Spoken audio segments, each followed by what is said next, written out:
એ કાકા બોલો. જો હું પાણી વાળું આમ તમે ઉપડો થાવ મારા ચોકલેટ લેતા આવો. હા હું ગામમાં જતો આવું 2 કલાક પછી આવું છું વ્યવસ્થિત પાણી વાળી દે ભલે.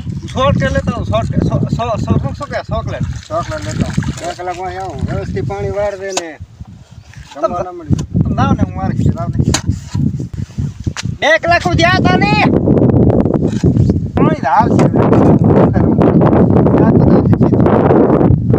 પાણી ધારશે એલા રિવાઈવ તારો બાવે રવા છે મારી મેરી શું કરે છે મેરી